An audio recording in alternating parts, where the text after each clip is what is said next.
Thank you, gentlemen. Yes, it's game time here on your Feel Good Breakfast Show, but let's see it as more of an educational gaming segment this morning with Grant Hinds. He is super excited. He can't wait to kick off. We talk about some of the top indie games out there. Now, Grant, I mean, for somebody like me, you know, who's not into gaming that much, what exactly are indie games all about? Indie games are a very important part of the video games industry.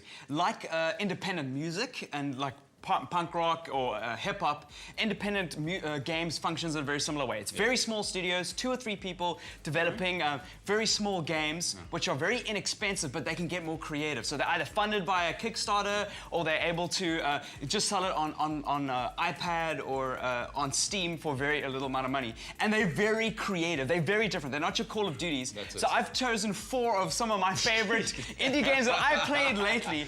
This is a very important part of the games industry. And if you are mildly into video games, this might be the thing that just like pulls you in because it's so creative and artsy. And unique, I'm sure. It's so unique. Each one has got its own flavor. The first one is called Gone Home. It's a very interesting game where you play somebody that's come back from a gap year. Okay. And you're at the front door of your house and you've left your bags there and your whole family's out.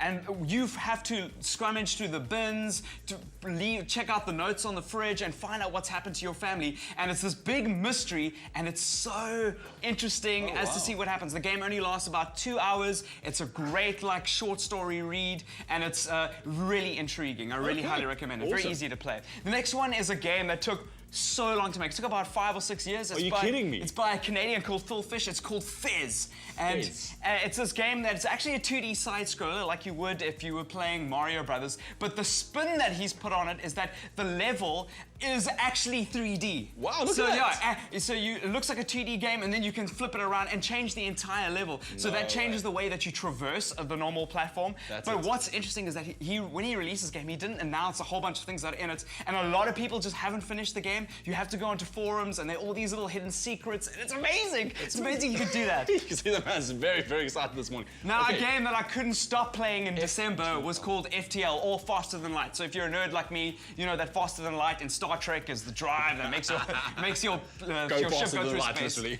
Yeah. So now it's a rogue adventure crawler. So you basically take turns to travel through the galaxy in space. You do it many times, many runs, and you build your ship uniquely, and you have to make your way to a convoy and attack other ships while upgrading your ship from the start every time. It is amazing. It's a whole bunch of fun. I highly recommend it.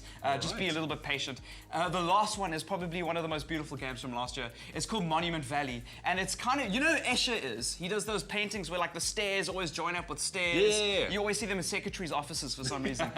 Now this is one of those where the level actually is able to spin around like an Escher painting, and you're able then to traverse in a completely unique way by changing your perspective on how the level actually looks and works.